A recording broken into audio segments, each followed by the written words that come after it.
ఈరోజు 89వ రోజు ఈ జూమ్ సెషన్ అద్భుతంగా నిర్వహిస్తున్నారు. మరి వారందరికీ కూడా పేరు పేరున నా నమస్కారాలు తెలియజేస్తూ మరి ఈరోజు భగవద్గీత విజ్ఞానం 5వ రోజు. ఈ 5వ రోజుకి స్వాగతం పలుకుతూ జగద్గురు బ్రహ్మశ్రీ పితామహ పత్రి సార్కి నా నమస్కారాలు తెలియజేసుకుంటూ, అలాగే శ్రీకృష్ణ పరమాత్మకి నా నమస్కారాలు తెలియజేసుకుంటూ, వ్యాస భగవానుల వారికి నా నమస్కారాలు తెలియజేసుకుంటూ ఈ రోజు మనము ఈ 5వ రోజు భగవద్గీత విజ్ఞానాన్ని తెలుసుకుందాం.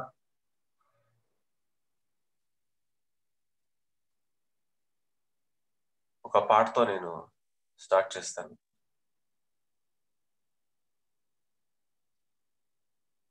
భో శంభో శివ శంభో స్వయంభో, భో శంభో శివ శంభో స్వయంభో, భో శంభో శివ శంభో స్వయంభో, భో శంభో శివ శంభో స్వయంభో, భో శంభో శివ శంభో స్వయంభో, భో శంభో శివ శంభో స్వయంభో. గంగాధర శంకర కరుణాకరా, మామవ భవ సాగర తారక.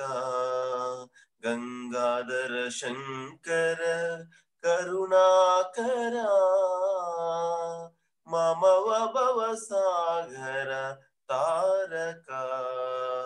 భో శంభో శివ శంభో స్వయంభో, నిర్గుణ పరబ్రహ్మ స్వరూప, నిర్గుణ పరబ్రహ్మ స్వరూప, గమ గమ భూత ప్రపంచరహిత, నిర్గుణ పరబ్రహ్మ స్వరూప,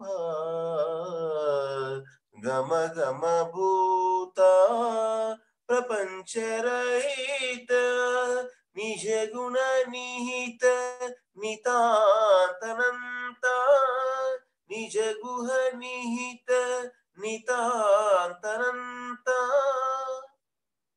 ఆనంద అతిశయ అక్షయలింగ, ఆనంద అతిశయ అక్షయలింగ. భో శంభో శివ శంభో స్వయంభో, దిమిత దిమిత దిమి ధిమి కిట కిటతో, తోం తోం తరి కిట కిటతో, దిమిత దిమిత దిమి ధిమి కిట కిట తోం తోం తోం తరి కిట కిటతో, మతంగ మునివర వందిత ఈశా వేష్టిత వేష, మతంగ మునివర వందిత ఈశా సర్వదిగంబర వేష్టిత వేష, ఈశ సర్వేశ సర్వేశ. భో శంభో శివ శంభో స్వయంభో, భో శంభో శివ శంభో స్వయంభో, భో శంభో శివ శంభో స్వయంభో, భో శంభో శివ శంభో స్వయంభో, శివ శంభో స్వయంభో, శివ శంభో స్వయంభో, శివ శంభో స్వయంభో, స్వయంభో స్వయంభో స్వయంభో.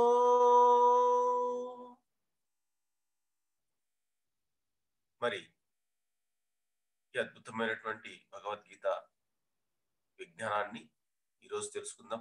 పరమాత్మ ఈరోజు మనకి ఏమందిస్తున్నాడో చూద్దాం. నిన్నట క్లాస్లో మనము తెలుసుకున్నాం ఏమంటే ఆత్మ శాశ్వతమైంది. మరి దాన్ని తెలుసుకోవాలంటే ఎంతో సాధన చేయాలి. సాధన చేయకపోతే ఏది రాదు. మరి ప్రతి ఒక్కరు కూడా ఏం చేయాలి? మనము సాధన చేస్తే అన్ని మనకి సమకూరుతాయి. మరి ఇలాంటి ఒక అద్భుతమైనటువంటి జ్ఞానాన్ని మనకి భగవద్గీత ద్వారా పరమాత్మ అందిస్తున్నాడు. సాధన చేస్తే ఏదైనా సాధ్యమే. మరి ఏదైనా సాధించవచ్చు, కానీ సాధన చేయాలి. కాబట్టి ప్రతి ఒక్కరు కూడా అద్భుతమైనటువంటి ఈ శ్వాస మీద ధ్యాస సాధన చేసి ఈ జన్మలోనే ప్రతి ఒక్కరూ ఆత్మ సాక్షాత్కారాన్ని పొందాలి. అందుకోసం ఈ భగవద్గీత మనకు అద్భుతంగా ఉపయోగపడుతుంది.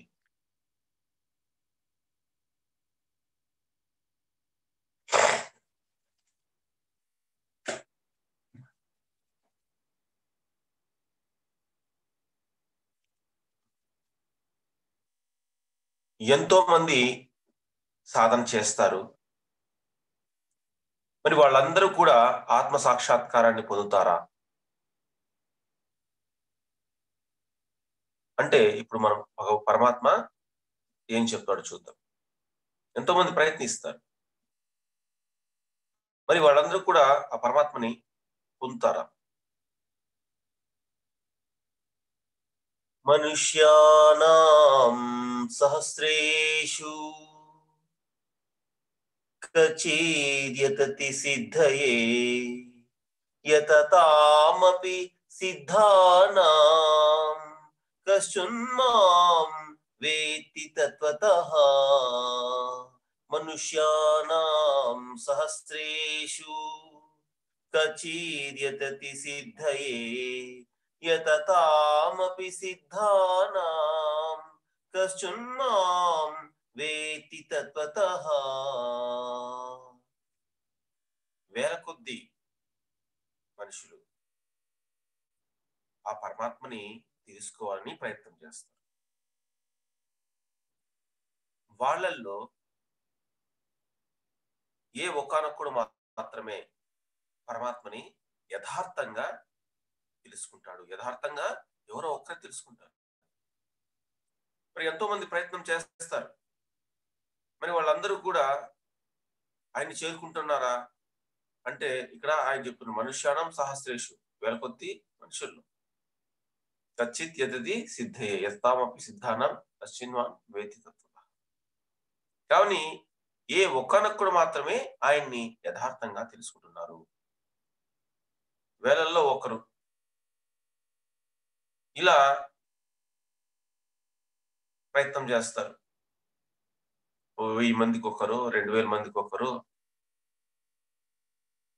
ఇలా ప్రయత్నం చేసిన వాళ్ళలో కూడా ఎవడో ఒకరు మాత్రమే పరమాత్మని యథార్థంగా తెలుసుకుంటారు అని ఇక్కడ చెప్తున్నాడు. అంటే ఎంతో మంది సాధన చేస్తారు, కానీ వాళ్ళు మధ్యలో సాధన చేస్తూ ఉంటారు.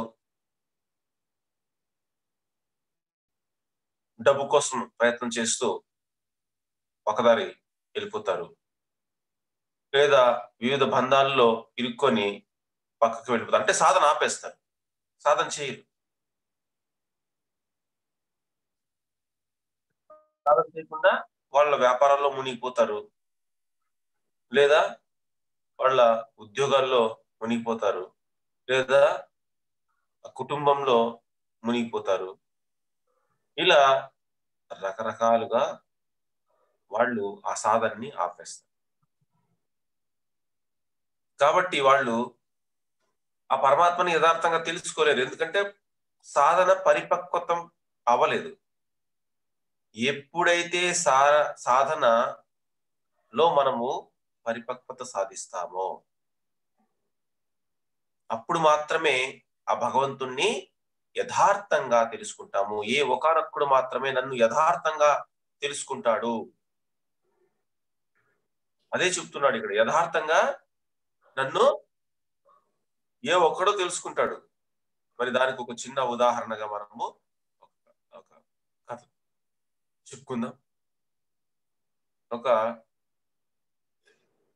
మహారాజు ఉంటాడు. ఆయన జితేంద్రియుడు, ఇంద్రియాల్ని జయించినటువంటి వాడు. ఆ రాజ్యము సుభిక్షంగా ఉంది. ఏ లోటు లేదు. వర్షాలు బాగా పడుతున్నాయి, పంటలు బాగా పడుతున్నాయి. ఆ పంటలు, ఆ ఫలాలు కూడా బాగా వస్తున్నాయి. ఏ లోటు లేదు రాజ్యంలో. అంతా సుభిక్షంగా ఉంది. ఏ శత్రువు బాధ లేదు. మరి ఆయనకి ఏ కోరికలు లేవు. ఇంద్రియాలను జయించాడు కదా, ఏం లేదు. ఎప్పుడు పరమాత్మే తానే పరమాత్మగా ఉన్నవాడు. దివ్య దృష్టి కలవాడు. ఆయన దగ్గరికి ఒకసారి దేవుడు వచ్చాడనమాట. నాయనా, నువ్వు ఏదైనా కోరుకో, ఇస్తానన్నాడు. ఆయన చెప్పాడు, రాజు, నాకే కోరికలు లేవు స్వామి, నాకు ఏ కోరికలు లేవు అంటే దేవుడు అన్నాడు అనమాట. ఏమంటే, ఏదైనా కోరుకో, నేనే వచ్చి అడిగాను కదా, ఏదో ఒకటి కోరుకో, ఇస్తాను అన్నాడు అనమాట. సరే, ఆమె ఆ దేవుడు పోలేదు. ఆయన ఎంత అడుగుతా ఉన్నా గాని ఇక్కడ రాజుకి ఏం కోరుకోవాలో తెలియలేదు.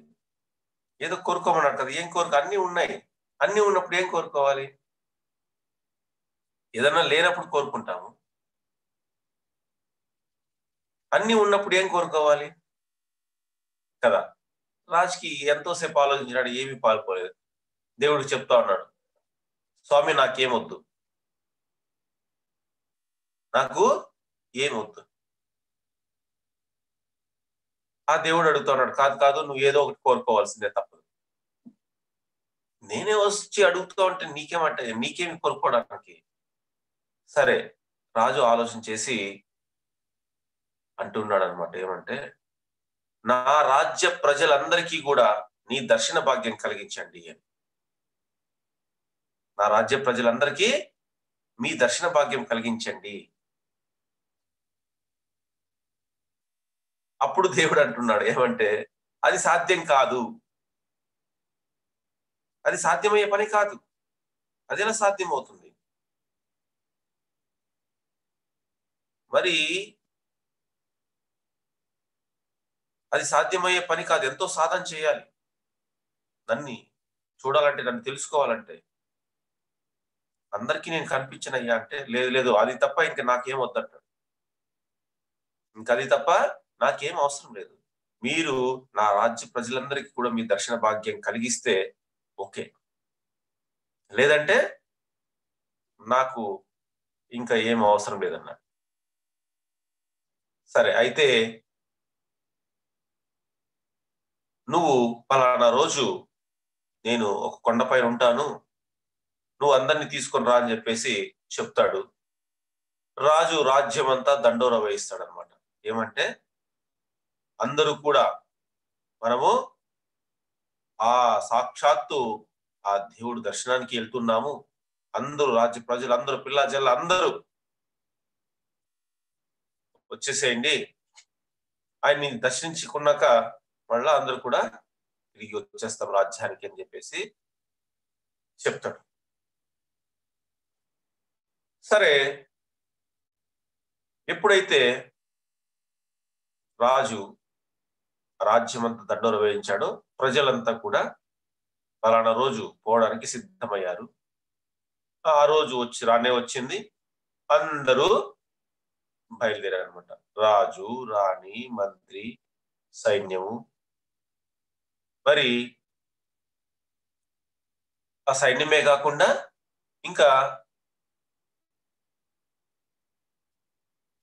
కాకుండా ఇంకా రాజ్య ప్రజలు అందరూ బయలుదేరారు. మొత్తం ఆ రాజ్యం మొత్తం కూడా బయలుదేరారు.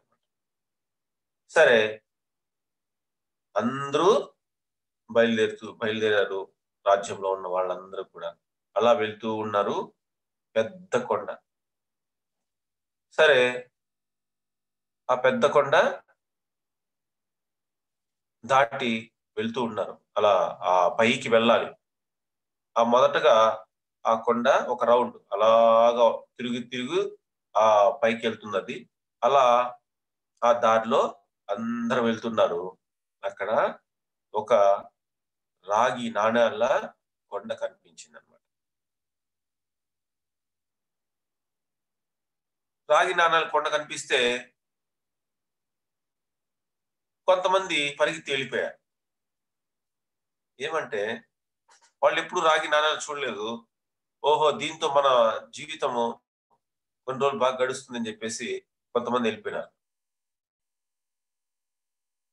ఆ మంత్రి వారిస్తా ఉన్నాడు. ఏమంటే, మీరు ఆశపడద్దు.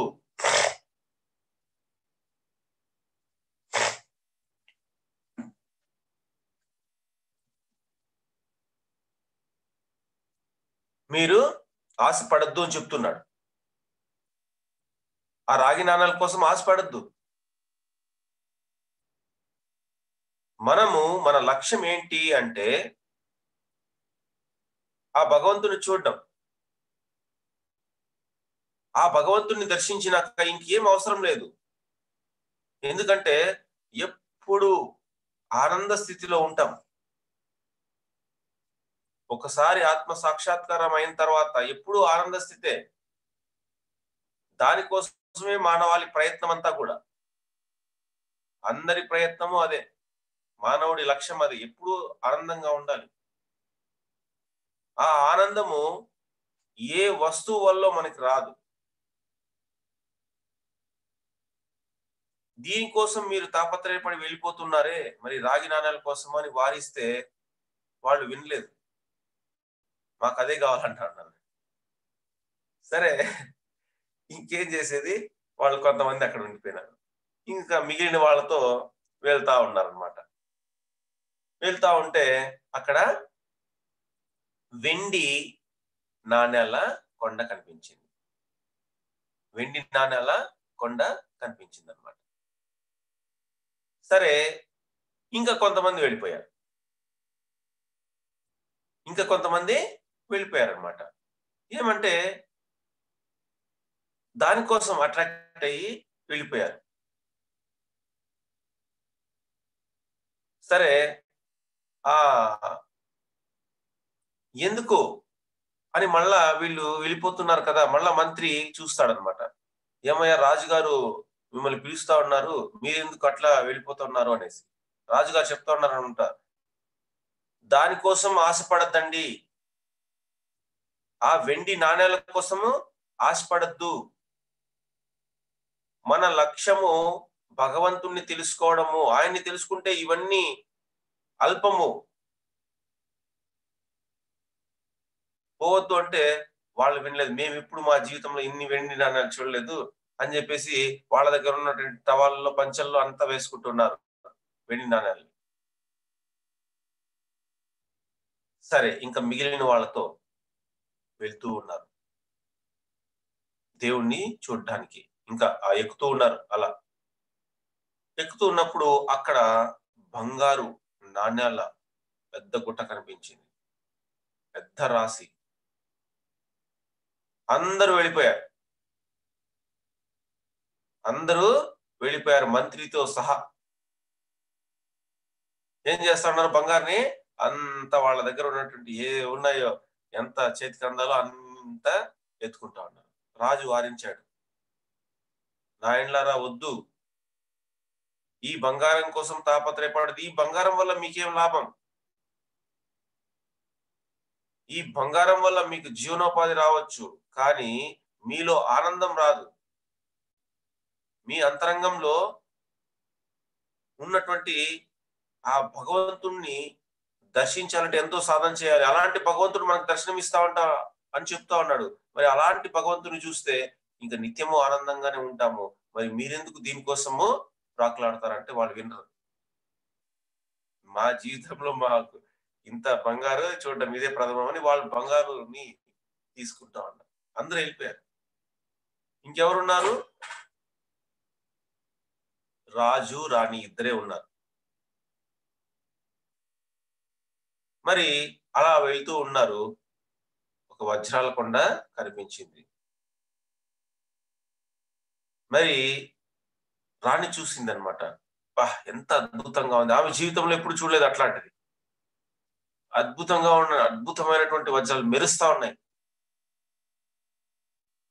ఆమె ఏం చేసింది? వెళ్ళిపోతా ఉంది. ఏమంటే రాజు వారించాడు, రాణి ఆగు,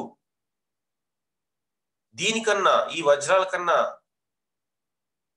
ఎంతో విలువైంది, శక్తివంతమైంది, మరి ఆయన్ని తెలుసుకుంటే ఇంకా ఎవరిని తెలుసుకోవాల్సిన పని లేదు. అలాంటి దేవుడే మనకి దర్శనం ఇస్తావంటే నువ్వు ఈ వజ్రాల కోసం ఆరాట పడతావేమి అని అడుగుతాడు. లేదండి, నేను పుట్టినప్పటి నుంచి ఇంతవరకు ఇలాంటి వజ్రాలు చూడలేదు. నాకు ఈ వజ్రాలే కావాలా, మీరు కావాలంటే దేవుడిని చూసేసరండి, నాకు ఇదే కావాలని చెప్పేసి ఆమె వెళ్ళిపోయింది. ఇంకా ఆఖరి మిగిలింది ఎవరు? ఒకే ఒక్క రాజు. ఆయన మాత్రమే వెళ్ళాడు. ఆయన మాత్రమే ఆ భగవంతుడిని దర్శించుకున్నాడు.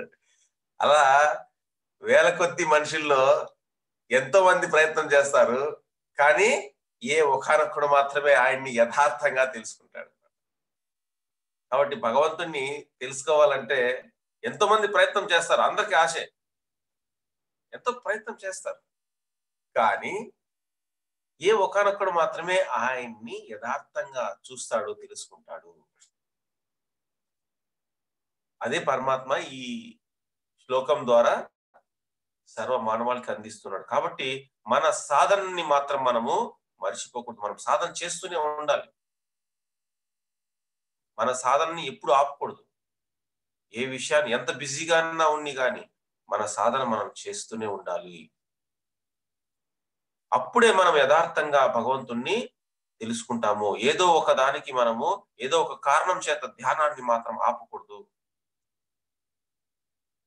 ఆర్థిక ఇబ్బందులు వచ్చినాయి, కొంతమంది చెప్పినారు ధ్యానం చేయండి అని. ధ్యానం చేస్తే మీ ఆర్థిక ఇబ్బందులు తొలుగుతాయని వచ్చినారు, చేసినారు, ఆర్థిక ఇబ్బందులు తొలగినాయి, వెళ్ళిపోయినారు, అంతే. కొంతమంది వస్తారు కుటుంబ సమస్యలు ఉన్నాయని, ఆ ధ్యానం చేస్తారు, ఆ కుటుంబ సమస్యలన్నీ తీరుతాయి, మళ్ళీ అంతే ఆపేస్తారు. ఇలా రకరకాల కారణాలతో, అంటే కొంతమందికి పెళ్లి జరగాలి, మా అమ్మాయికి పెళ్ళే కాలేదు అని వస్తారు, ధ్యానం చేస్తారు, పెళ్లి అవుతుంది, మళ్ళీ ఆపేస్తారు. కొంతమంది మాకు బిడ్డలు పుట్టలేదు, అందుకోసం ధ్యానంకి వస్తారు, ధ్యానం చేస్తారు, మళ్ళీ బిడ్డలు పుట్టిన తర్వాత ఆపేస్తారు. అంటే రకరకాలైనటువంటి కోరికలతో సాధన చేస్తున్నామే కానీ మరి మన లక్ష్యం ఏంటి అంటే ఆఖరి ఒకే ఒక్క లక్ష్యము. ఎందుకు ధ్యానం చేస్తున్నామంటే లోక కళ్యాణం కోసము, మరి మనలో ఉన్నటువంటి భగవంతుని తెలుసుకోవడం కోసం. అంతే. మనల్ని మనం తెలుసుకోవాలి. ఎప్పుడైతే మనల్ని మనం తెలుసుకుంటామో లోక కళ్యాణ కార్యక్రమాలు చేస్తూనే ఉంటాం. ఎందుకంటే మనలో ఉన్నటువంటి భగవంతుడే సర్వత్రా ఉన్నాడు. కాబట్టి ఎంతో మంది ప్రయత్నం చేస్తారు, ప్రయత్నం చేసి ఏ ఒక్కనక్కడ భగవంతుణ్ణి తెలుసుకుంటాడు. మరి అలాగే పరమాత్మ చెప్తున్నాడు ఏమంటే, ఉద్ధరేధాత్మ ఆత్మానాం ఆత్మానాం అవసాధయే ఆత్మైవ హ్యాత్మనో బంధు ఆత్మైవ త్రిపురాత్మనః. ఉద్ధరేదాత్మ ఆత్మానాం ఆత్మానాం అవసాధయే ఆత్మైవ హ్యాత్మనో బంధు ఆత్మైవ త్రిపురాత్మనః. ఇక్కడ పరమాత్మ చెప్తున్నాడు ఏమంటే, నిన్ను నీవు ఉద్ధరించుకో. ఇది ఒక అద్భుతమైన శ్లోకం. మన పిరమిడ్ మాస్టర్లందరికీ తెలిసినటువంటి శ్లోకము. ఎందుకంటే ఎవరిని వాళ్లే ఉద్ధరించుకోవాలి అని చెప్తున్నాడు. ఎవరిని ఎవరు ఎలా ఉద్ధరించుకుంటారు, వాళ్ళని వాళ్ళు ఎలా ఉద్ధరించుకుంటారు అంటే ఇక్కడ పరమాత్మ చెప్తున్నాడు ఏమంటే, మీ మనసు ద్వారా మిమ్మల్ని ఉద్ధరించుకోండి. చూడండి, అన్నిటికీ కారణం ఎవరు అంటే మనస్సు. ఆ మనసు ద్వారా మనల్ని ఉద్ధరించుకోవాలి. ఏదో పనుల్లో పడిపోయి మన సాధనని ఆపకూడదు. ఈ జీవం ఉన్నంత లోపలే, అంటే ఈ శరీరం నిలబడినంత లోపలే మనము మన సాధనని చేయాలి. మానవుడి యొక్క లక్ష్యం అంతే, అదే గమ్యం, లక్ష్యం. వేరే దానిపైన మనస్సుని వెళ్ళినప్పుడు ఏమవుతుందంటే మన సాధన కుంటుపడనీయకుండా చూసుకోవాలి. అందుకే మేము పౌర్ణమి ధ్యానాలు 5 రోజులు చేస్తాం. అది 5 రోజులు కంటిన్యూగా ధ్యానం చేస్తూ ఉంటాం. మరి అక్కడ ఎందుకు? ఏదో కావాలని కాదు, మమ్మల్ని మేము ఉద్ధరించుకోవాలి. అంటే ఎవరిని వాళ్ళు ఉద్ధరించుకోవాలి. ఎలా ఉద్ధరించుకుంటారు అంటే మన మనసు ద్వారా. మన మనసే మనకు శత్రువు, మన మనసే మనకు మిత్రుడు. రిపురాత్మనః.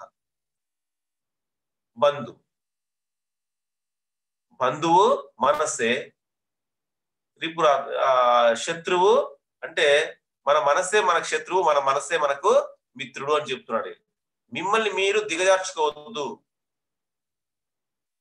ఉద్ధరేదాత్మ ఆత్మానాం అవసాదయేత్. మిమ్మల్ని మీరు దిగజార్చుకోవద్దు. మీ మనస్సే మీకు శత్రువు, మీ మనస్సే మీకు మిత్రుడు. ఎవరో కాదు, బయట శత్రువులు లేరు. అంతరంగంలోనే, అంటే మనస్సు సృష్టిస్తుంది వీడు శత్రువు వీడు మిత్రుడు అని. మనకు కథ తెలిసే ఉంటుంది. ఏమంటే భీష్మాచార్యులు వారు దుర్యోధనుని ధర్మరాజుని పంపిస్తారనమాట. ఏమంటే, నాయన రాజ్యాన్ని చూసేసి రండి అంటే వాళ్ళంతా చూస్తారు, రాజ్యం అంతా చూస్తారు. ధర్మరాజు చెప్తాడు అనమాట, ఈ రాజ్యం అంతా సుభిక్షంగా చాలా చక్కగా ఉన్నారు ప్రజలంతా, రాజ్య ప్రజలు అంతా ధర్మాత్ములు అని అతను చెప్తాడు. మరి దుర్యోధనుడు రాజ్యంలో ఉన్న వాళ్ళంతా కూడా అంత దుష్టులుగా ఉన్నారు, అంత అరాచకము కనిపిస్తా ఉంది అని చెప్తాడు. అంటే ఎవరి మనసుకు తగ్గట్టుగా ఈ ప్రపంచం కనిపిస్తుంది. కానీ మారాల్సింది ఎవరు అంటే మనం మారాలి. ఫస్ట్ చూసే దృష్టి మారాలి, మరి ఎక్కడో ఎవరో మార్చేది ఏం కాదు. ఎక్కడో ఎవరో ఏం మార్చరు. ఫస్ట్ మార్చుకోవాల్సింది మనమే అని ఈ శ్లోకం ద్వారా పరమాత్మ చెప్తున్నాడు. ఏమంటే, మిమ్మల్ని మీరు ఉద్ధరించుకోండి, మీ మనసు ద్వారా ఉద్ధరించుకోండి.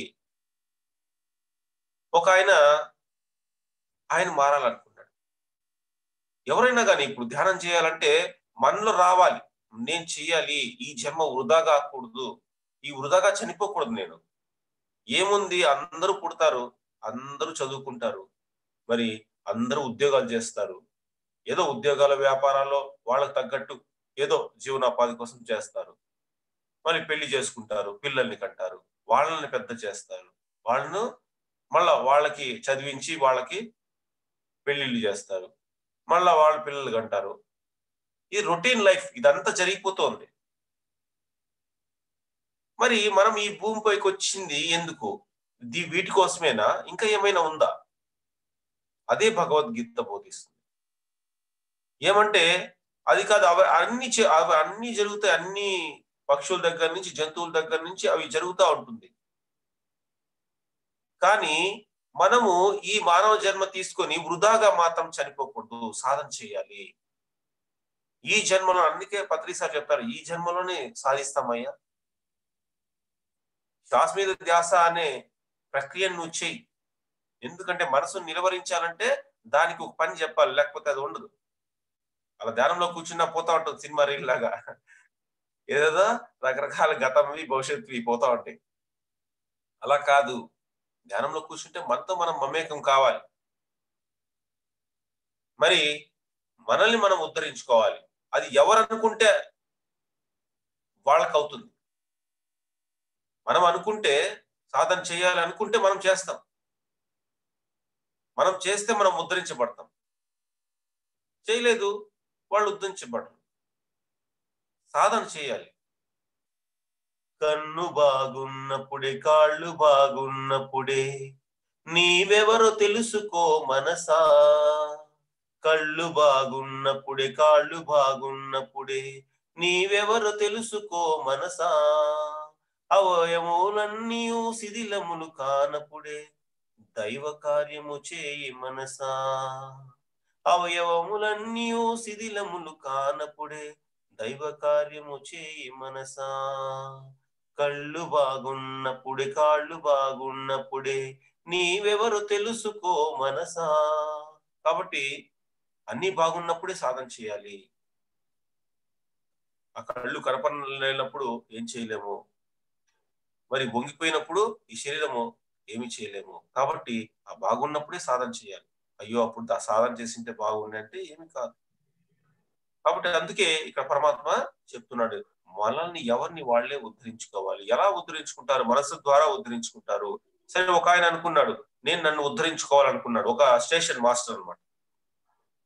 ఏంటి ఈ లైఫ్ ఇలా జరిగిపోతా ఉంది, మరి నేను నన్ను ఉద్ధరించుకోవాలి అనుకుంటే ఒకానొక రోజు ఆ రైల్వే స్టేషన్ లో నుంచి రైలు దిగారు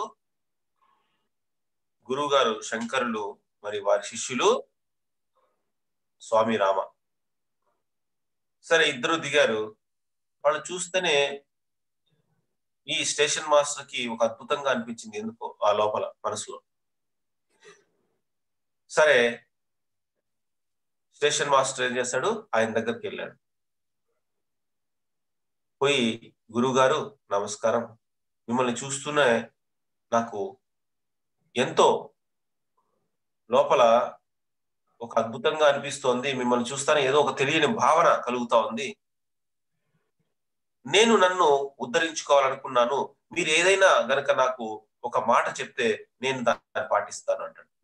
గురువు గారు అలా చూస్తారు స్టేషన్ మాస్టర్ని.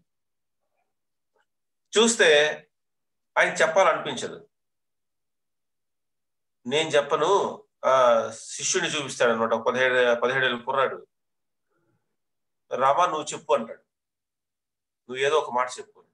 అయ్యో గురువు గారు నేనేం చెప్తాను, నేను పిల్లోడిని, మీరే చెప్పండి అంటే అప్పుడు చెప్తాను అనమాట. నేను చెప్తాను,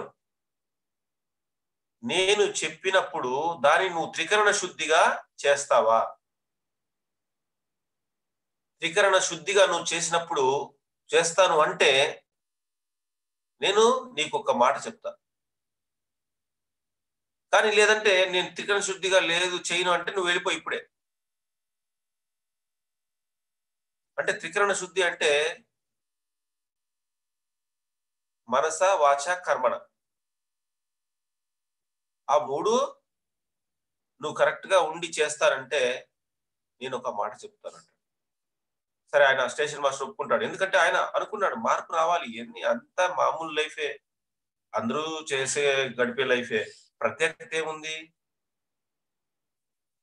సరే, గురువు గారు నేను మనస వాచ కర్మణ త్రికరణ శుద్ధిగా మీరు ఏం చెప్తారు దాన్ని పాటిస్తాను అంటే అప్పుడు ఆ గురువు గారు చెప్తారనమాట, నువ్వు 3 మాసాలు సత్యమే చెప్పు అని. 3 మాసాలు ఏం చెప్పాలి? నువ్వు సత్యం చెప్పాలి. మనసులో నన్నొకటి మాటలాడునొకటి, ఒడలి గుణము వేరే యోచ వేరే, ఎలాగల్గు ముక్తి ఇలాగ తాముండ. మనసులో నన్నొకటి మాటలాడునొకటి, ఒడలి గుణము వేరే యోచ వేరే, ఎలాగల్గు ముక్తి ఇలాగ తాముండ. కాబట్టి మన మనసులో ఒకటి, మాట్లాడేది ఒకటి, యోచన చేసేది ఒకటి, మరి గుణం ఒకటైతే మరి ఎలా కలుగుతుంది ముక్తి అని వేమన చెప్తున్నాడు. ముక్తి కావాలంటే ఇక్కడ ఈడ మార్పు రావాలి కదా, ఈ అసలైన మార్పు రావాలి. మరి అసలైన మార్పు రాకుండా, లోపల మార్పు రాకుండా బయట మేము ఏమేమో చేస్తా ఉన్నామంటే ఏం ప్రయోజనం? మనసులో మార్పు రావాలి కదా. అందుకే మాట్లాడుతూ ఉంటాం, ఒక ఎదుటి వ్యక్తితో మాట్లాడుతూ ఉంటాం, వ్యక్తితో ప్రేమతో మాట్లాడతాం. మరి అవతల వ్యక్తి అదే ప్రేమతో మనతో మాట్లాడతాడా లేదో తెలీదు, నటిస్తాడా తెలీదు. ప్రేమతో మాట్లాడచ్చు, నటించవచ్చు, మళ్ళా మనం పోయిన తర్వాత తిట్టవచ్చు. అంటే ఇక్కడ ఏంటి అంటే ఆ స్టేషన్ మాస్టర్కి ఏం చెప్పాడు ఆ గురువు గారు అంటే, నాయన అలా ఉండకూడదు. ఎలా ఉండాలి అంటే నీ మనస్సులో ఏదైతే ఉందో అదే మాట్లాడాలి, అదే చేయాలి. నువ్వు ఏమైతే చెప్తావో అదే చేయాలి. నీ మనసులో నువ్వు ఏమైతే ఆలోచిస్తావో అదే మాట్లాడాలి, అదే చేయాలి. కాబట్టి మనస వాచ కర్మణ త్రికరణ శుద్ధిగా నువ్వు 3 మాసాలు సత్యమే చెప్పాలి అని చెప్తాడు. సరే, స్టేషన్ మాస్టర్ ఒప్పుకుంటాడు. ఓకే గురుగారు, మీరు చెప్పారు కదా నేను 3 మాసాలు సత్యమే చెప్తానని. సరే, నిజంగానే ఆయన అనుకున్నాడు ఏమంటే ఖచ్చితంగా ఏమైనా కానీ సత్యం మాత్రం తప్పకూడదని చెప్పేసి ఆయన అనుకున్నాడు. సరే, సత్యమే చెప్తూ ఉన్నాడు. ఒక 10 రోజులు గడిచింది. గడిచిన తర్వాత ఆ స్టేషన్ కి ఒక విజిలెన్స్ టీం వచ్చిందనమాట. వచ్చి మొత్తం చెక్ చేసినారు, రికార్డ్స్ అవన్నీ చూసినారు. సరే, ఇక్కడ అవకతవకలు జరుగుతా ఉన్నాయని వాళ్ళు తేల్చినారు. తేల్చేసి దీనికి కారణం అడిగారు, మీరు స్టేషన్ గా మాస్టర్ గా ఉన్నారు కదా, దీనికి కారణం ఏంటి అని. ఆయన చెప్తాడు, నేను ఈ వారం రోజులుగా, ఈ 10 రోజులుగా నేను ఎటువంటి అవకతవకలకి పాల్పడలేదు. ఏమైనా జరిగింటే ఈ స్టాఫ్ ఉన్నారు కదా వాళ్ళదే బాధ్యత అని. సరే, వాళ్ళు ఏం చేస్తారు, ఈ స్టాఫ్ మొత్తం 8 మంది ఉంటారు, మొత్తం 8 మందిని అరెస్ట్ చేస్తారు, జైల్లో పెడతారు 8 మంది. అప్పుడు బ్రిటిష్ వారి పాలన, ఇంకా మనకి అప్పుడు స్వతంత్రం రాలేదు. సరే, ఏం చేస్తారు, వీళ్ళని జైల్లో పెడతారు. జైల్లో పెట్టిన తర్వాత వీళ్ళంతా ఏం చేస్తారంటే కూడగట్టుకొని, ఇప్పుడు ఒకరు చెప్పింది నమ్ముతారా, 8 మంది చెప్పింది నమ్ముతారా? ఎవరైనా కానీ ఒకరు చెప్పింది నమ్మరు. 8 మంది చెప్తే అవును, ఆ 8 మంది చెప్పేదే కరెక్ట్ అంట. వీళ్ళు ఏం చేశారంటే వీళ్ళంతా కూడబడుకున్నారు. కూడబలుకొని ఆ స్టేషన్ మాస్టరే అన్ని అవకతవకలు చేశాడని చెప్పేసి ఆయన పైన నెపాన్ని నెట్టేశారనమాట. ఆ నేరాన్ని ఆయన పైన నెట్టేశారు. సరే, ఈ 8 మందిని విడుదల చేశారు, ఈ స్టేషన్ మాస్టర్ ని జైల్లో పెట్టారు. కేసు కోర్టుకు వెళ్ళింది. కేసు కోర్టుకు వెళ్ళింది. వెళ్ళిన తర్వాత విచారణ చేస్తున్నారు. ఈయన వైపు లాయర్ ఎవరు లేరు ఈయన వైపు వాదించడానికి. ఆ జడ్జి గారు అడిగారు, ఏమయ్యా నువ్వు ఎవరిని లాయర్ని పెట్టుకోలేదా అని. నాకు ఏ లాయర్ అవసరం లేదు, ఎవరు అవసరం లేదండి, మరి నా తరపున నేనే వాదించుకుంటాను. ఎందుకంటే ఒక లాయర్ని పెట్టుకుంటే ఇంకా నేను లేనిపోని చెప్పాలి. నేను చెప్పేవన్నీ సత్యమే. ఎందుకంటే నేను గతంలో ఎలా అయినా ఉండొచ్చు, గతంలో ఎలా ఉన్నాను, కానీ ఇప్పుడు పూర్తిగా మారిపోయినాను. ఎందుకంటే నా గురువు గారు నాకేం చెప్పారంటే 3 మాసాలు సత్యమే చెప్పాలన్నారు. ఆ సత్యము నేను చెప్పేవన్నీ సత్యమే, నేను సత్యమే చెప్తాను, నాకు ఏ లాయర్ అవసరము లేదంటాడు. సరే, ఆ జడ్జి గారు ఈయన్ని పిలిపించుకుంటారు. పిలిపించుకొని మాట్లాడతాడనమాట. ఎవరు మీ గురువు గారు, ఎలా ఉంటాడంటే ఆయన చెప్తాడు, ఇలా ఉంటాడు అంటే. ఈ జడ్జి గారి గురువు గారు కూడా ఆయనే. ఈ జడ్జి గారి గురువు గారు ఆయనే, ఈయన గురువు గారు ఆయనే. కరెక్ట్, ఈయన చెప్పేది నిజమే కాబట్టి మనం ఏం చేస్తామంటే ఈయన్ని ఏం చేస్తారంటే, సరే నువ్వు వెళ్ళిపో, నేను ఈ కేసు చూసుకుంటానని చెప్పేసి ఆయన్ని విడుదల చేయడం జరుగుతుందన్నమాట.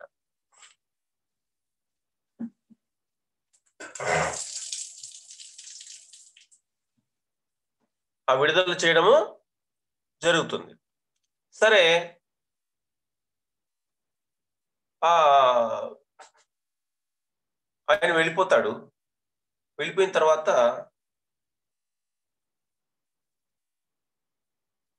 ఒక 3 ఈ ఇంటికి వెళ్తాడన్నమాట. వాళ్ళు ఆ భార్య, పిల్లలు చెప్తారన్నమాట. మేము ఈ సమాజంలో ఎంతో గౌరవంతో బతికాం. ఇప్పుడు నీ వల్ల మా పరువంతా పోయింది. కాబట్టి నువ్వు ఇక్కడ నీకు ప్రవేశం లేదు అని చెప్పేసి వాళ్ళు చెప్తారు. సరే ఆయనేం చేస్తాడు? వెళ్ళిపోతాడన్నమాట. వెళ్ళిపోతాడు. 3 మాసాలు గడుస్తది. 3 మాసాలు గడుస్తది. సత్యమే చెప్తున్నాడు. అక్కడ 3 మాసాలు గడిచిన తర్వాత ఆ గురువు గారు గంగా నది ఒడ్డున కూర్చొని నవ్వుతా ఉన్నారన్నమాట. ఏమి అంటే రామ అడుగుతాడు, స్వామి రామ, గురువుగారు ఎందుకు నవ్వుతా ఉన్నారని. మనకి ఒక 3 మాసాల క్రితము ఒకతను స్టేషన్ మాస్టర్ కలిసాడు కదా! ఆయన పరిస్థితి ఏం తెలుసా అని. ఏం గురువుగారంటే, ఈరోజు ఆయనకు ఉద్యోగం పోయింది, భార్య బిడ్డలు వదిలేసినారు, పరువు పోయింది. మళ్ళా ఇప్పుడు ఏమి ఆ చిరిగిపోయిన బట్టలతో ఇప్పుడు అతను ఒక చెట్టు కింద కూర్చొని ఉన్నాడు. కూర్చొని ఉంటే అప్పుడు ఆయనకి ఒక తంతి వస్తుందన్నమాట. అప్పుడే బ్రిటిష్ వాళ్ళు తంతి విధానాన్ని ప్రవేశపెట్టినారు. సరే ఆ తంతి వస్తుంది. దాంట్లో విషయం ఏమంటే, మీ తండ్రులు ఆస్తి అప్పుడు వాళ్ళు తీసుకున్నారు. దానికి పరిహారంగా 10 లక్షల రూపాయలు మీకు ఇస్తా ఉన్నామని చెప్పేసి దాని సారాంశం అన్నమాట. అంటే 10 లాక్స్ వస్తుంది. అంటే అప్పుడు 10 లక్షలు అంటే ఇప్పుడు నువ్వు 100 కోట్లు అనుకోండి. అప్పుడుతో ఇప్పుడు పోలిస్తే. సరే ఈ డబ్బును తీసుకొని ఎవరికైతే ఆ కుటుంబానికి ఇచ్చేస్తాడు. మీరు ఈ డబ్బుతో హాయిగా గడపండి అని. గడపండి అంటే వాళ్ళు చెప్తారు, ఏదో అయిపోయింది, మీరు కూడా రండి, మనం కలిసి జీవనం చేస్తామని. కానీ ఆయన ఒప్పుకోడు. లేదు లేదు, నేను 90 రోజులు ఈ సత్యం చెప్తే 10 లక్షలు వచ్చింది. నా జీవితం అంతా కూడా నేను ఇంకా సత్యమే చెప్తాను, సత్యమే మాట్లాడతాను, ఈ సత్యాన్వేషణ నేను చేస్తానని చెప్పేసి ఆ సత్యాన్వేషణ కోసం అతను ఆ జీవితం అంతా కూడా గడపడం జరుగుతుంది. అలాగా ఎవరిని వాళ్ళే ఉద్ధరించుకోవాలి. ఎలా ఉద్ధరించుకుంటారంటే మన మనసు ద్వారా. మరి ఈ మనసు ద్వారా మనం ఉద్ధరించుకోవాలి అనుకుంటాము. దానికి ఆటంకపరిచేది ఎవరు? అనుకుంటా ఉంటాం. అదే పరమాత్మ ఇక్కడ చెప్తున్నాడు ఏమంటే, కామాయేషః క్రోధాయేషః రజోగుణ సముద్భవః మహాశనో మహాపాప్మా విద్ధేనమిహ వైరిణం. కామాయేష క్రోధాయేషః రజోగుణ సముద్భవః మహాశనో మహాపాప్మా విద్ధేనమిహ వైరిణం. కామాయేష క్రోధాయేష రజోగుణ సముద్భవః మహాశనో మహాపాప్మా విద్ధేనమిహ వైరిణం. మనల్ని మనము ఎంత ఉద్ధరించుకోవాలనుకున్నా గాని చూడండి, ఈ కోరికలు కామాయేష,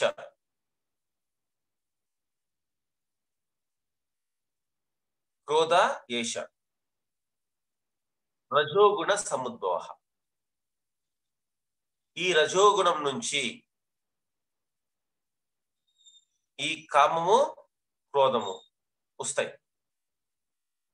ఇవి లింక్ అన్నమాట. కోరిక తీరకపోతే కోపం వస్తుంది. కోరిక తీరలేదంటే ఏమొస్తుంది? కోపం వస్తుంది.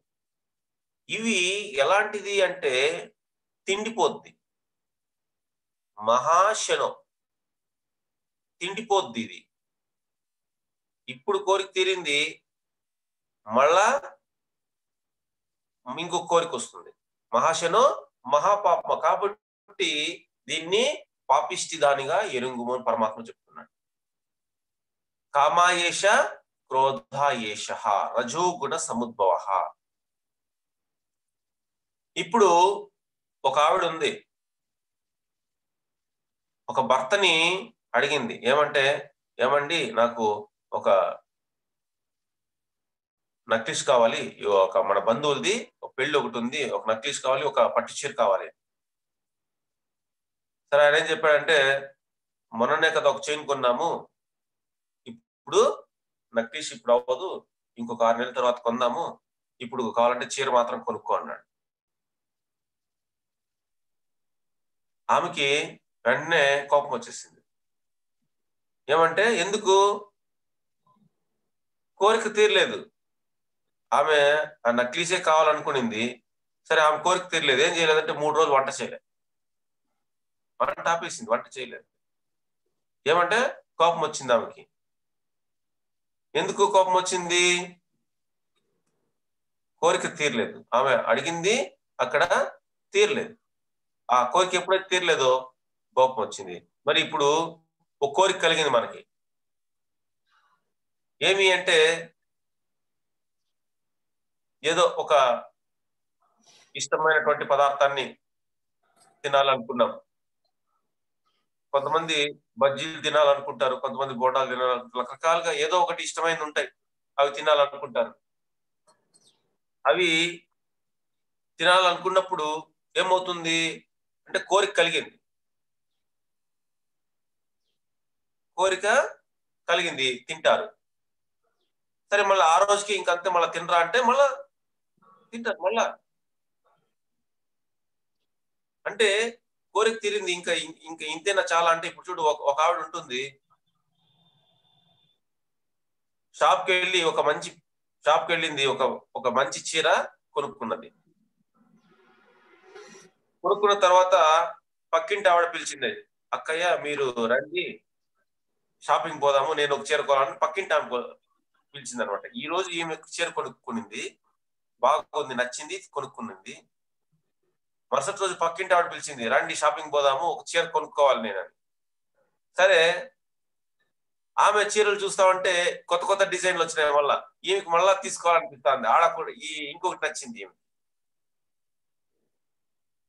అంటే నిన్న కొనుక్కున్నాం కదా చీర, అంటే తృప్తి ఉందా అంటే కాదు, ఈ రోజు ఇంకొకటి నచ్చింది. అంటే ఏమి అంటే కోరిక తీరదు.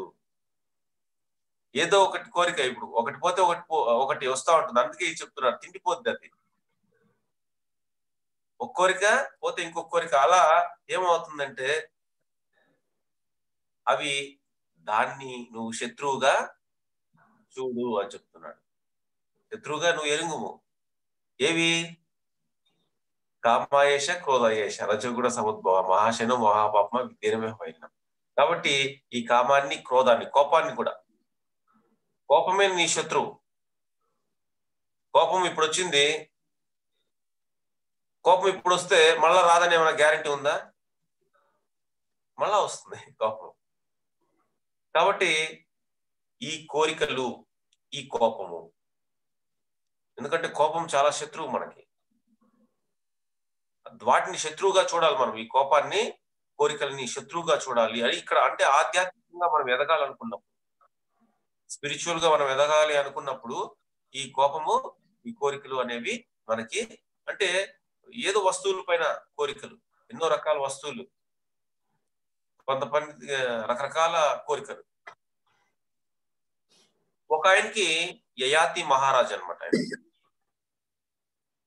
సరే ఆయనకి ఆ వయసులో ఉండగానే వాళ్ళ మామగారి శాపం వల్ల ముసలితనం వచ్చింది, కోరికలు తీరలేదు.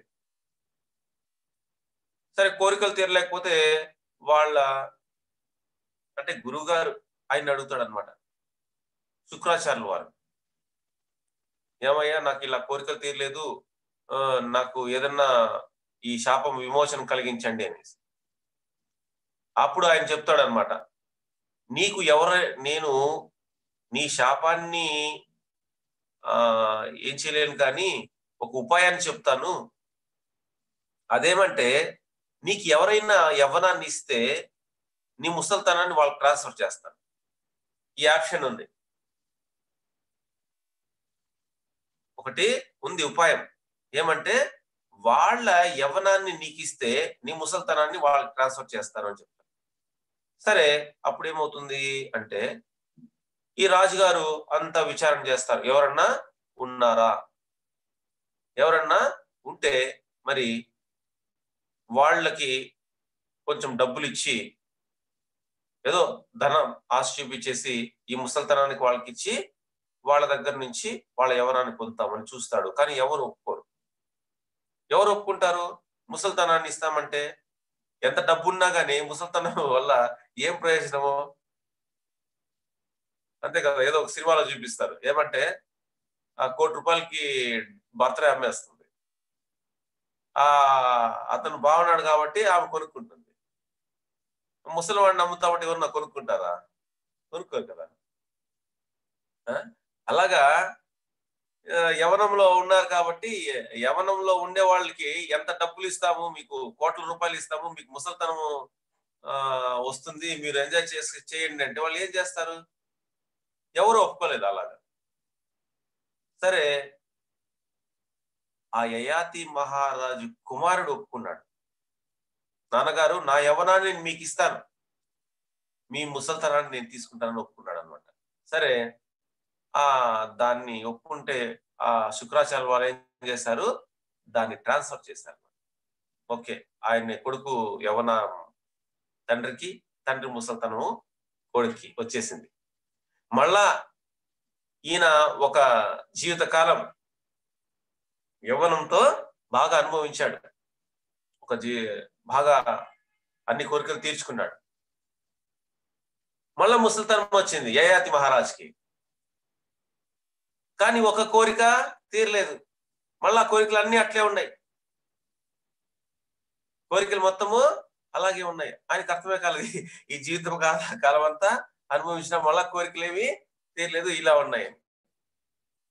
కాబట్టి మనిషికి కోరిక అన్నది ఎప్పటికీ తీరవు. మరి అందుకే మనం ఏం చేయాలంటే ఈ కోపాన్ని కూడా శత్రువుగా మనము చూడాలి. ఎందుకంటే ఒక కోరిక పోతే ఒక కోరిక, ఒక కోరిక పోతే ఒక కోరిక, ఒక కోరిక పోతే ఒక కోరిక.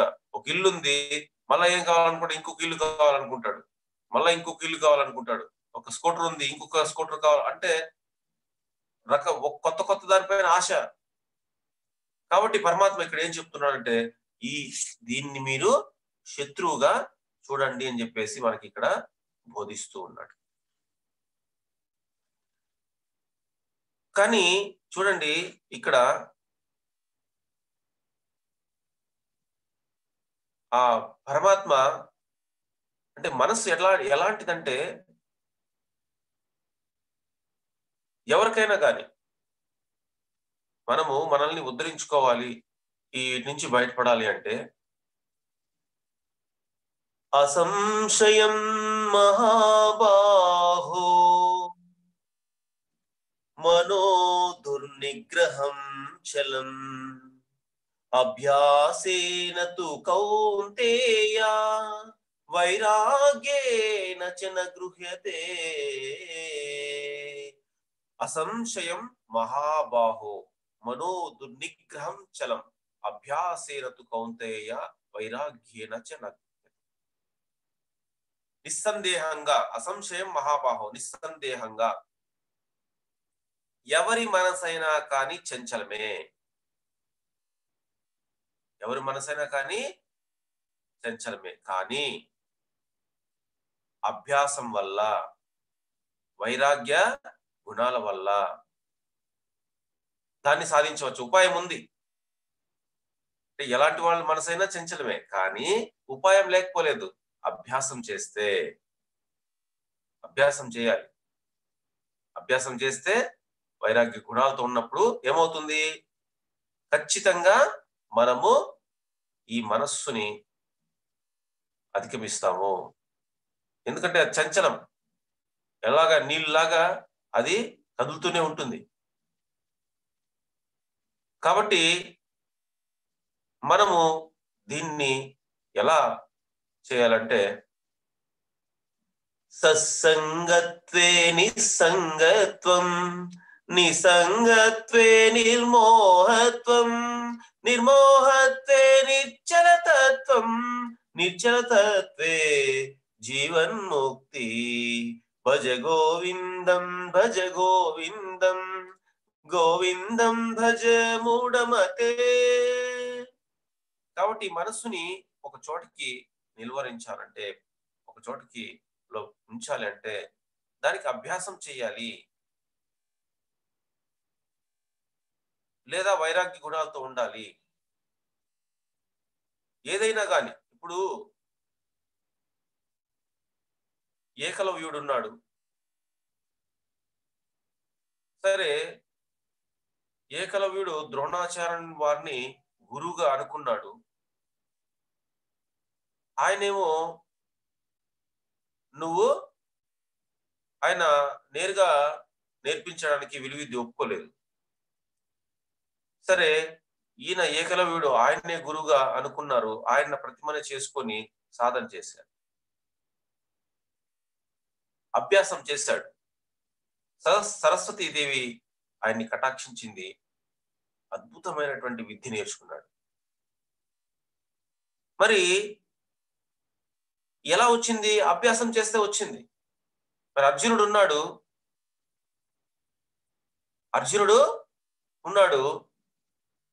ఆ అర్జునుడికి చీకట్లో బాణాలు సంధించడం రాకూడదు అనుకున్నారు. కానీ ఒకనొకసారి అర్జునుడు సాధన చేస్తున్నప్పుడు ఆ దీపము ఆరిపోయింది. భోంచేస్తున్నాడు, ఆ ఉన్నటువంటి దీపం గాలికి ఆరిపోయింది. కానీ అలా భోంచేస్తూనే ఉన్నాడు. అప్పుడు ఆలోచించాడు అర్జునుడు. అంటే దీపం ఉన్నప్పుడు తింటున్నాను, దీపం లేకపోయినా నేను భోంచేస్తా ఉన్నాను. కాబట్టి మనము వెలుగులో బాణాలు సంధిస్తాం, కానీ చీకట్లో కూడా ఆ సంధించవచ్చు, అంటే బాణాలు వేయచ్చు. ఆ విద్య నేర్చుకోవచ్చు, అంటే ప్రాక్టీస్ చేయొచ్చు చీకట్లో కూడా అనే విషయాన్ని అర్జునుడు గుర్తించాడు. అంటే వెలుగు ఉన్నప్పుడు తింటున్నాను, వెలుగు లేనప్పుడు తింటున్నాను. అలాంటప్పుడు ఈ బాణంతో వెలుగు ఉన్నప్పుడు లక్ష్యాన్ని ఛేదిస్తాము, వెలుగు లేనప్పుడు లక్ష్యాన్ని ఛేదించగలగాలి కదా. సరే, దానికోసం ప్రాక్టీస్ చేస్తాడు. అంటే అభ్యాసం చేస్తాడు. అభ్యాసం చేస్తే ఆయనకి చీకట్లో కూడా లక్ష్యాన్ని ఛేదించేటువంటి ఆ విద్య వస్తుంది. అంటే ఏదైనా అభ్యాసం వల్ల వస్తుంది. అందుకే సత్సంగత్వే నిస్సంగత్వం, నిసంగత్వే నిర్మోహత్వం, నిర్మోహత్వే నిశ్చలతత్వం, నిశ్చలతత్వే జీవన్ముక్తి. కాబట్టి సత్పురుషుల సాంగత్యం చేయాలి. సత్సంగత్వే నిస్సంగత్వం. సత్పురుషుల సాంగత్యం వల్ల ఏమవుతుంది అంటే నిస్సంగత్వం. మనలో ఉన్నటువంటి సంఘ భావన పోతుంది. అంటే ఏమి సంఘ భావన అంటే నేను నాది అనే భావన పోతుంది. ఇప్పుడు సత్పురుషుల సాంగత్యం చేయాలి. అందుకే పత్రిసారి చెప్తారు, ధ్యానం ఒకటే చేస్తే సరిపోదు, స్వాధ్యాయం చేయండి, సజ్జన సాంగత్యం చేయండి.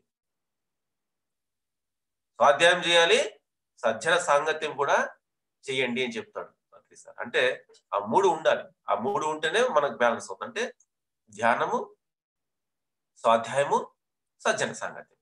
ఇలాగా మనము సత్పురుషుల సాంగత్యం వల్ల సత్సంగత్వే నిస్సంగత్వం, మనలో ఉన్నటువంటి ఆ సంఘ భావన నేను నాది అని పోతుంది. సత్సంగత్వే నిస్సంగత్వం, నిస్సంగత్వే నిర్మోహత్వం. ఎప్పుడైతే సత్పురుషుల సాంగత్యం చేయడం వల్ల నాది నేను అనే భావన పోతుందో అక్కడ మోహం అనేది తొలగిపోతుంది. మరి ఎప్పుడైతే మోహము తొలగిపోతుందో అప్పుడు ఈ మనస్సు నిశ్చలమవుతుంది. అంటే ఏం లేదు కదా, దేనిపైన మోహం లేదు. నాది నేను చేస్తున్నాను లేదు, నాది చేస్తున్నాను నాది నేను అనేది ఏం లేదు. అక్కడ ఏమవుతుంది, ఎప్పుడైతే ఆ మోహం నశిస్తుందో ఈ మనస్సు నిర్మలమవుతుంది, నిశ్చలమవుతుంది. నిశ్చలతత్వే జీవన్ముక్తి. మరి అప్పుడు ఆ భగవంతుని అంటే దుఃఖం లేని స్థితి అంటే జీవన్ముక్తి, ఆ జీవి ఆ ముక్తి పొందుతాము. అంటే ఇక్కడ ఏమి, ఈ ఎప్పుడైతే ఈ మనస్సు ఖాళీ అవుతుందో ఆ దుఃఖం లేని స్థితి మనకి వస్తుంది. ఎటువంటి స్థితులు అన్ని చోట్ల ఉంటాం, కానీ ఆ దుఃఖ రాహిత్యాన్ని మనము పొందుతాము. ఆ ముక్తిని మనము అంటే ముక్తి అంటే అక్కడ ఏమి అంటే దుఃఖ రాహిత్య స్థితి. అంటే జీవన్ముక్తి అంటే ఇంకా ముక్తి వచ్చి వెళ్ళిపోవడం అయితే ఏం కాదు, దుఃఖం లేని స్థితి అన్నమాట. కాబట్టి ఎప్పుడైతే మనస్సు నిశ్చలమవుతుందో అప్పుడే దుఃఖం లేని స్థితిని మనము అనుభవిస్తాం. కాబట్టి ఏం చేయాలి, ఇక్కడ అభ్యాసం చేయాలి. మనము అభ్యాసం చేయాలి. ఎప్పుడైతే అభ్యాసము వైరాగ్య గుణాలతో ఉన్నప్పుడే మనము సాధిస్తాము అని ఇక్కడ మనకి చెప్తున్నాడు అనమాట. అందుకనే అంటే ఏమి చేయాలి, మనము మనస్సు ద్వారా మనస్సుని జయించుట నిస్సందేహం అది అవదు, కానీ అభ్యాస వైరాగ్య గుణాలతో మనము చేయొచ్చు. అందుకే పరమాత్మ చెప్తున్నాడు ఏమంటే, ఈ మనస్సుని ఎలా తీసుకొస్తావు అంటే, ఎలా అభ్యాసం చేస్తావంటే అక్కడ చెప్తున్నాడు మనకేమంటే, నేహా విక్రమనాశో అస్తి ప్రత్యావాయో న విద్యతే స్వల్పమప్యస్య ధర్మస్య త్రాయతే మహతో భయాత్. నేహా విక్రమనాశో అస్తి ప్రత్యావాయో న విద్యతే స్వల్పమప్యస్య ధర్మస్య త్రాయతే మహతో భయాత్. అంటే ఇక్కడ మొట్టమొదట మనకి పరమాత్మ ఏం చెప్తున్నాడంటే నిష్కామ కర్మ యోగాన్ని బోధిస్తా ఉన్నాడు. అంటే ఈ మనస్సుని జయించాలి కదా. మరి జయించాలంటే మనస్సు చంచలం. మరి చంచలమైంది మనస్సు. దానికి ఏం చెప్పాడు, అభ్యాసం వైరాగ్యం గుణాలతో ఉండాలన్నాడు. మళ్ళీ ఇక్కడ ఏం చెప్తున్నాడు పరమాత్మ అంటే, నేహాభిక్రమ నాశో అస్తి ప్రత్యావాయో న విద్యతే స్వల్పమప్యస్య ధర్మస్య త్రాయతే మహతో భయ. ఈ నిష్కామ కర్మయోగాన్ని ఇహ అభిక్రమ నాశో అస్తి, మరి ఈ నిష్కామ కర్మయోగాన్ని ఆచరించు. ఈ నిష్కామ కర్మయోగం వల్ల, ఈ నిష్కామ కర్మ అనే బీజం నాటడం వల్ల నీకేమవుతుంది, నువ్వు ఈ సంసారం అనే మహాభయము తొలగిపోతుంది. ఈ సంసారం అనే మహాభయం తొలగిపోతుంది నీకు. నువ్వేం చేయాలి, అక్కడ నీ మనస్సులో ఏం పెట్టాలి, ఈ నిష్కామ కర్మ అనే బీజాన్ని నాటు. మరి ఇప్పుడు ఒక బీజాన్ని భూమిలో నాటాం, రోజు నీళ్లు పోస్తున్నాం. అదేమవుతుంది అంటే మొలకెత్తింది, దానికి ఎరువు వేసాము, ఇంకా బాగా మొక్కయింది, బాగా పెరుగుతోంది, ఇంకా ఎరువు వేసాము, ఇంకా చక్కగా వస్తుంది, ఇంకా పాది చేశాము, బాగా పెద్దదయ్యి మహావృక్షంగా ఎదిగింది. ఎంతో మందికి నీడనిస్తోంది, ఎన్నో ఫలాలనిస్తోంది, ఎంతో మందికి ఆశ్రయం కల్పిస్తోంది మనం నాటినటువంటి బీజం. దానివల్ల ఏమైనా విపరీత ఫలితాలు వచ్చాయా? మనకేమైనా నష్టం జరిగిందా? ఒక బీజం నాటినాము, ఏం చేసాము? ఆ బీజాన్ని నాటిన తర్వాత కొంచెం నీళ్ళు పోసాము, ఏమైంది? మొలకెత్తింది. తర్వాత ఏం చేసాము? ఆ మొలకెత్తిన తర్వాత రోజు నీళ్లు పోస్తున్నాము, ఇంకా కొంచెం పెద్దదైంది, పాది చేసాము, ఎరువేసాము, మహావృక్షమైంది, అందరికి ఫలాలు ఇస్తోంది. ఆ ఫలాలు నీడని ఇస్తోంది. ఎన్నో పక్షులు వాటి వచ్చి అక్కడ సేద తీరుతున్నాయి, వాటికి ఎంతో చక్కగా ఉంది. దానివల్ల ఏమైనా విపరీత ఫలితాలు వచ్చినాయా మనకి అంటే ఏం లేదు. అలాగే ఇక్కడ పరమాత్మ మనకి ఏం చెప్తున్నాడు అంటే,